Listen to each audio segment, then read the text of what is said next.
a Minneapolis jury convicts former Minnesota police officer Derek Chauvin on all counts in the death of George Floyd. What this historic verdict means in the fight for justice for all. You can now visit historic Los Angeles monuments through augmented reality. See how Snapchat and local artists are making this happen. Toke it up this Tuesday, because it's 420. Find out how the pandemic could create a push for weed legalization in several states. Live from USC, you're watching Annenberg TV News.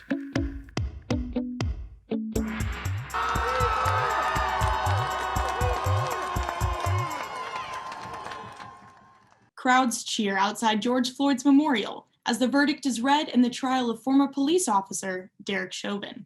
A Minnesota jury found former police officer Derek Chauvin guilty of murder in the death of George Floyd. Good evening, I'm Cambri Guest reporting from Los Angeles. And I'm Noah Camras, also reporting from Los Angeles. The viral video of George Floyd pleading for his life sparked waves of protest over police brutality last summer. Today's verdict sparked waves of relief. We, the jury, in the above entitled matter as to count 1, unintentional second-degree murder while committing a felony, find the defendant guilty. We, the jury, in the above entitled matter as to count 2, third-degree murder, perpetrating an eminently dangerous act, find the defendant guilty. We, the jury, in the above entitled matter as to count 3, second-degree manslaughter, culpable negligence, creating an unreasonable risk, find the defendant guilty. The judge denied bail for Chauvin and said sentencing would take place in 8 weeks. The jury found Chauvin guilty of second-degree murder, third-degree murder, and second-degree manslaughter. At sentencing in late June, Chauvin could face the rest of his life in prison. I have faith. I believe in God. So I was optimistic, and I kept saying, we will get justice. We will get it. And just sitting in there, just listening to those words, guilty and guilty and guilty on all counts, that was a moment that I will never be able to relive. I will always have it inside of me. Nothing can ever bring their brother, their father back. But this can be a giant step forward in the march toward justice in America. The jury that decided Chauvin's fate is more racially diverse than Hennepin County, where the trial was held. 6 jurors are white, 4 black, and 2 identify as multiracial. 5 jurors are men, 7 women.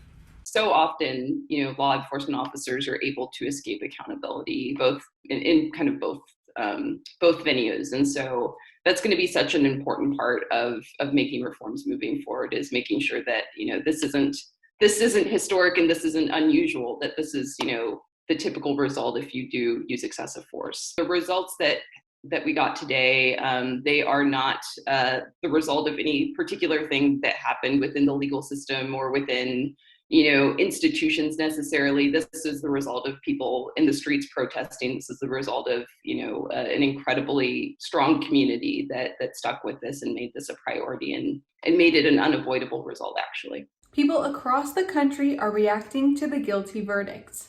I'm Emily Bonilla reporting from Altadena.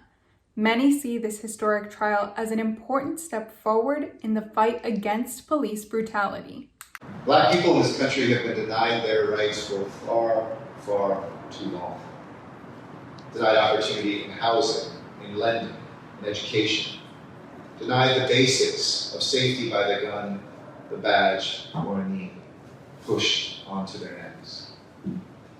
And today is not the end of that system, but it is one turn in the long road to fixing it, one step towards healing, one milestone on the path to a more just and a more equitable society. We spoke to 2 experts, one in criminal justice and the other in social work, about today's verdict. There's a sigh of relief that that he was convicted and not just on one count. This is something that the whole world witnessed and was traumatized by. I hope that this represents a transition to sort of this more just system. It's only because George Floyd died in such a public manner with other people around that this man was charged. I can't tell you how many cases that I've had where I've had, a client who is Black or brown who has said, what's in the police reports is wrong. The officers are the one who struck me with the baton. I think it would have been much different if it hadn't been caught on video and there weren't so many witnesses. California Senators Alex Padilla and Dianne Feinstein spoke out as well. They say the verdict not only represents the promise of our justice system, but shows that police officers must be held accountable for their actions, that Black lives do matter. We spoke to the Black Student Assembly Assistant Director and the Trojan Democrats Programming Director about their reactions to today's verdict. Why is it so important that it happened? Why is this so groundbreaking when really it should be an open and shut case? I would remember this as a positive moment, and I would remember it as something, a sign of what the potential can be when it comes to being Black in America. I'm feeling a sense of relief and I'm feeling a sense of hope. I don't necessarily think that just the verdict is the remedy to these systemic issues. I think it's a great starting point. I think that, the symbolism of this verdict is so important and so crucial, and it sets a necessary precedent. This is just a little slice of justice, but nowhere near where we need to go. USC Counseling and Mental Health Service is holding space for students who want to discuss any issues dealing with racism and its effect on their well-being. Students can call 213-740-9355. Now let's go to Nathan Ackerman with more on how the sports world is reacting to today's verdict. The USC football team decided to postpone Tuesday's practice to instead discuss racial injustice in light of the verdict in Derek Chauvin's trial. In a team statement posted to Twitter, the football team wrote, quote, "While we realize there is much to be done, it is important not to push the conversation to a later date as our Los Angeles community has witnessed injustices for years." All right, I want to bring in Cambri and Noah now to talk about these reactions across the sports world. The thing that stuck out to me the most about the USC football team postponing their practice today was that it really reinforced the idea that even though the verdict came down this way, there's still a ton of work to be done. And I think that the action that they took today, postponing practice, was a great way to get that idea across. I agree, Nathan. I think this whole past year has really shown how committed Coach Helton is to making the USC team a safe environment for all of his players, whether they be players of color or any minority or whatever they are. And I know all of this really started this past year when the Black Lives Matter protests were beginning. He hosted a series of conversations and continued to reach out to his players. And I just think that it makes me a proud Trojan to know that this coach is dedicated to making it a safe environment for any player.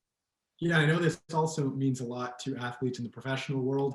We know last year with the NBA bubble, they were boycotting games due to the political unrest in the world. And I know that this verdict definitely means a lot to the players. And although, like Nathan said, this is just the beginning, this is definitely a good first step in all their eyes. Almost 2,000 people have been killed or injured in mass shootings in the U.S. since the 1999 Columbine massacre. A rash of shootings in just the last few days shows efforts to control gun violence aren't working.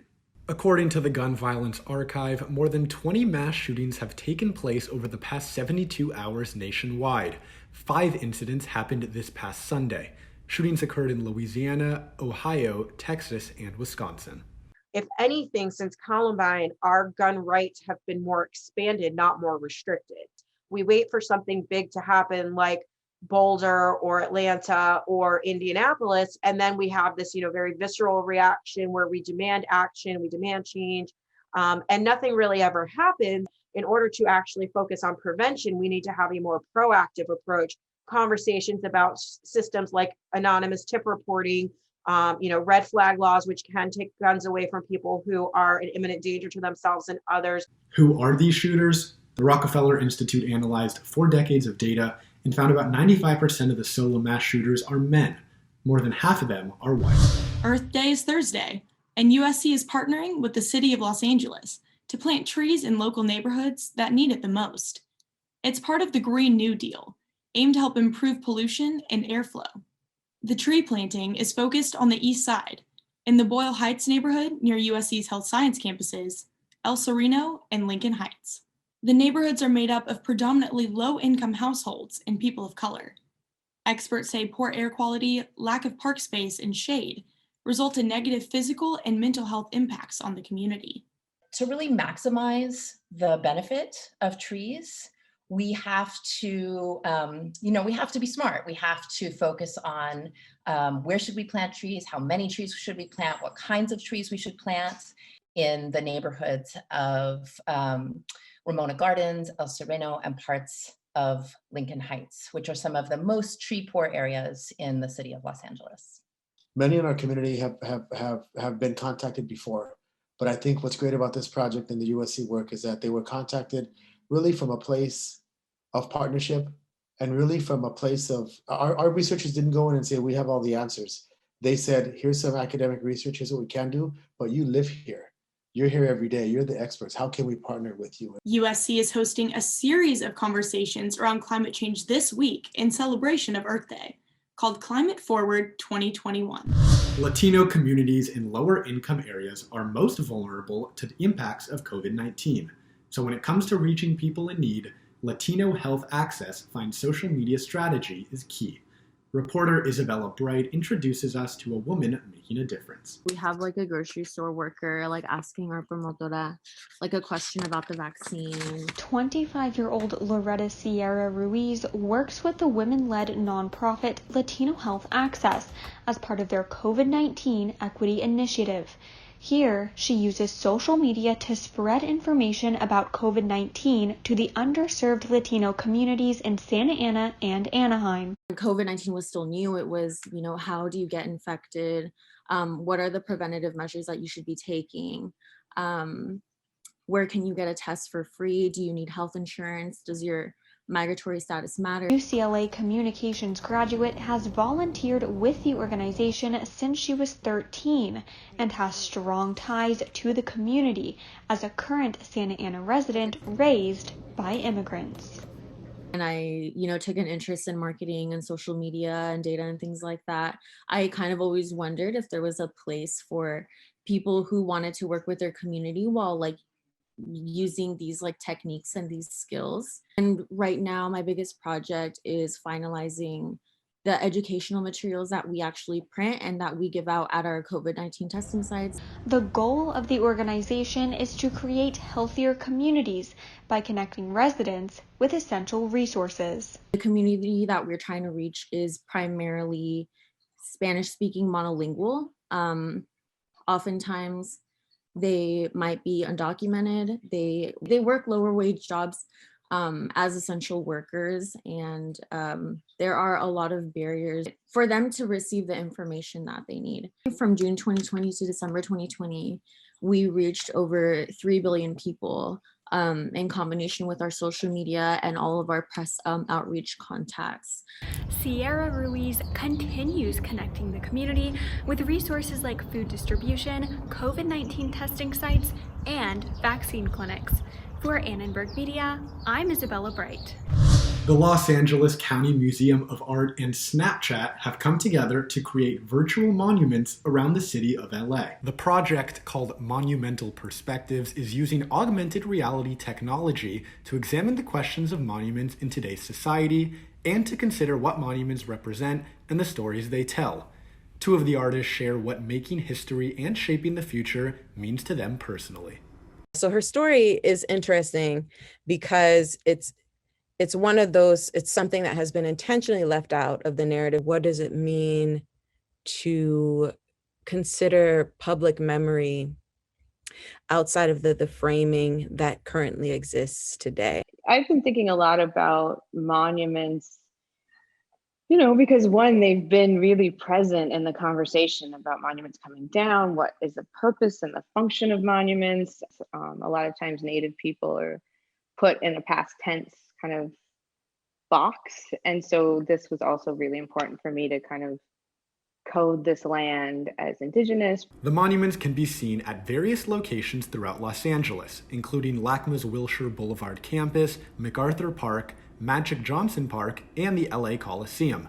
They can also be experienced virtually on Snapchat by anyone around the world. Yeah, Cambri, this is super cool that we're finding new ways to learn, and especially on social media using Snapchat, which is something that young people use so much, to be able to go to it and then learn about all these new stories. Absolutely, especially to fill the time that you spend on Snapchat with something actually worthwhile. I know I find myself just mindlessly scrolling, and to get to read about things that'll actually fill my mind with something that I can hold on to is definitely more fun than flipping through a textbook or looking up terms in a glossary. But it is super fun to know that something that's so near and dear to our hearts, like the Coliseum, is going to be featured on there. Yeah, we'll definitely have to go check out the Coliseum and the monument that's connected to that.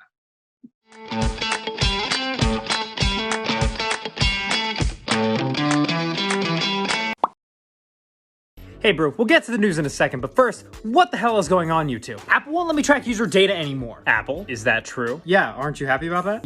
Yes, I am. The new iOS 14.5 is gonna come with app tracking transparency. Right, because I know what that means. Recent Annenberg graduate Dan Toomey makes TikToks like this every day for Morning Brew, a New York City-based media startup.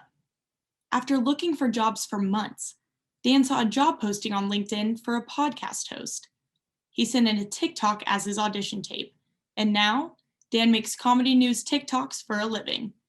He offered some advice about finding jobs fresh out of college and in the middle of a pandemic. It was February of last year where I had about 4 possible job opportunities that I had lined up for the end of the year. But then the pandemic hit and basically swept all of those away. I applied to over 80 jobs and I got rejected from like all of them. Literally waking up like every single day to multiple rejection emails. It can make you despondent at first, but then you kind of develop a resilience based off of that. You don't realize how quick change can happen. And that can be a scary thing, but you have to allow that to happen. Again, I completely pivoted jobs and changed states within a week. I really believe that like, it's not that you create your own luck, but like you can create your own opportunities by always being prepared for when they do come. Being prepared for any opportunity is definitely a great tip. In fact, if Dan could pivot to TikTok content after graduation, I guess it's not too late for me to become an Olympic volleyball player if this whole journalism thing doesn't work out. And with that, off to sports. This past weekend, SC freshman forward Evan Mobley announced he would be taking his talents to the NBA. However, he did this in an unexpected manner, which may only be the beginning. Mobley announced his big move through the use of an NFT, a non-fungible token, which is a one-of-one piece of digital artwork.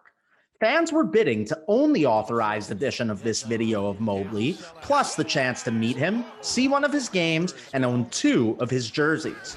The bidding ended yesterday, and the highest bid was nearly $6,000.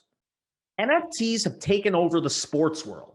NBA Top Shot represents virtual packs that can be purchased, showcased, or resold on the virtual marketplace, with some highlights currently selling for as much as $100,000. I think this is genius because he's inadvertently sort of set himself up for future releases throughout the trajectory of his career. And then from there, depending on his trajectory, he's really set himself up for a nice sort of reunion pieces sort of going down. So, legacy pieces going down the road. All right, I have to bring in my co-anchor, Nathan Ackerman. Now, Nathan, what do you make of this move with Evan Mobley announcing his draft entry with an NFT? So I think the coolest part of it is the fan interaction element of it, right? Especially when you had his only college year played without fans in the stands. I think that marking the start of your pro career with an NFT, something that fans can get involved in, I think is awesome. Couldn't agree with you more. In all seriousness, this is a huge move by Mobley. And if NFTs are here to stay, which they seem to be making waves in the pro sports world, Mobley will be a pioneer that fans can follow on this journey through his entire career. USC baseball battled the number 15 team in the nation, the Oregon Ducks, last weekend, but ultimately wound up dropping the 3-game series. The Trojans started the weekend off hot, winning the series opener for the 7th out of 8 times this season. But they couldn't keep the momentum going as they followed it up with a lopsided loss on Saturday and a late blown lead on Sunday. Individually, redshirt junior third baseman Ben Ramirez and redshirt senior left fielder Brady Shockey stood out for the Trojans. Ramirez went 5 for 12 while Shockey went 3 for 7. Shockey spoke after Sunday's game about his team needing to finish the job. I just feel like what we need right now is just to get over that hump and like, because we always bring it on Fridays. We're good enough to beat like anybody. We just need to show we can be good enough to beat anybody like 2 out of 3 times on a weekend. The Trojans now prepare for tonight's matchup with LMU at Dado Field. The teams have already seen each other 4 times this season, with USC taking 3. That's all for sports. Now back to news.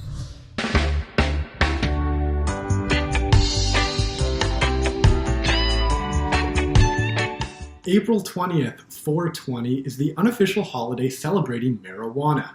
The drug is still illegal under federal law, but today the Senate Majority Leader said he hopes to change that by next year. It's as appropriate a time as any to take a hard look at our laws that have over-criminalized the use of marijuana and put it on a par with heroin, LSD, and other narcotics that bear little or no resemblance in their effects either on individuals or on society more broadly.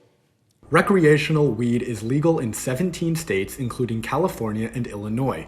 But in states like Florida and Missouri, marijuana is legal only for medicinal use. One USC student shared the dangers of stereotyping weed smokers. It's older adults who need help with chronic pain. It's young people who have mental illness. You need to know that when you are criminalizing and stigmatizing this substance, you are stigmatizing and criminalizing all these people who really turn to it for their medical journey. Natalie Oganessian uses weed products like topical creams and edible gummies to ease anxiety and help with sleep. A woman who started the first medical marijuana dispensary in Missouri explains the economic benefits of legalizing weed. Coming out of COVID, many of these states have real financial difficulties. And you're seeing places like New York, New Jersey, I think you'll see Ohio, Pennsylvania, Florida. They are now rushing legislatively to bring cannabis into an adult use status because they see the taxes that Illinois and California and Colorado are receiving, and it's finally, after 85 years, the BS is over. Myers believes weed has always been a safe plant medicine. She is excited about what scientific research could tell us about the drug if it is legalized by the federal government. Yeah, Cambri, it's definitely super interesting to see all the ways that marijuana right now can be used, and in the future to see what technology can do to make it even more medically helpful and, of course, just recreationally. And speaking of that, do you have any fun 420 plans for us? I mean, I've got to be honest, it's been such a hectic day of news with the trial that I'm probably just going to crash and fall asleep, but completely understand if people over 21 out there want to have some recreational fun tonight. Definitely. I feel the same way. It's been a long day. That's it for Annenberg TV News. Thank you so much for watching. And from all of us at Annenberg Media, have a great night.